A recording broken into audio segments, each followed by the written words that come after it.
Russia Ukraine యుద్ధాన్ని ఆపడానికి మోదీ చేస్తున్న కృషి ఆయన్ను విశ్వవ్యాప్తంగా పెద్దన్నం చేసింది. యుద్ధాన్ని ఆపడానికి ఇప్పటికే రష్యా పర్యటనలో పుతిన్తో కీలక చర్చలు జరిపిన మోదీ ఇటీవలే ఉక్రెయిన్లో పర్యటించారు. ఈ పర్యటన తర్వాత యుద్ధ విరమణకు సంబంధించిన కీలక పరిణామాలు చోటు చేసుకునే అవకాశాలు కనిపిస్తున్నాయి. యుద్ధాన్ని ఆపడానికి మోదీ నిస్వార్థంగా చిత్తశుద్ధితో కృషి చేస్తున్నారని కితాబు అందుకుంటున్నారు.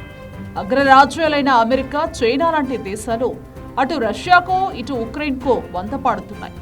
ప్రపంచంలో మరే దేశం కూడా భారత్ లాగా తటస్థంగా ఉండి యుద్ధ నివారణకు కృషి చేయడం లేదు.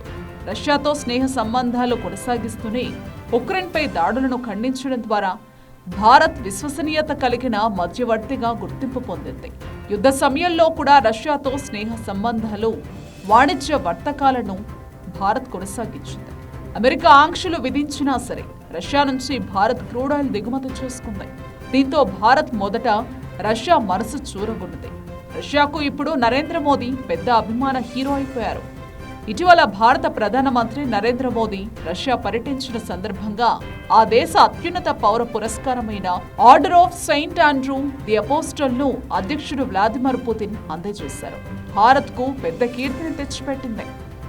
రష్యాతో స్నేహంగా ఉన్నప్పటికీ ఉక్రెయిన్తో యుద్ధాన్ని మాత్రం భారత్ సమర్థించలేదు. ఇది యుద్ధాల శకం కాదు అంటూ పుతిన్కు నేరుగా మోదీ చెప్పారు. యుద్ధాన్ని విరమించాల్సిందిగా కోరారు. ఉక్రెయిన్పై దాడులను ఖండించారు.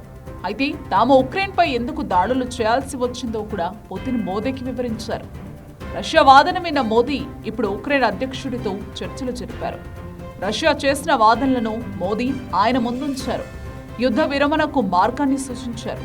అటు రష్యాకు ఇటు ఉక్రెయిన్ ఒప్పించి యుద్ధాన్ని ఆపే పెద్ద యజ్ఞాన్ని మోదీ ఇప్పుడు తన భుజాలపై వేసుకున్నారు.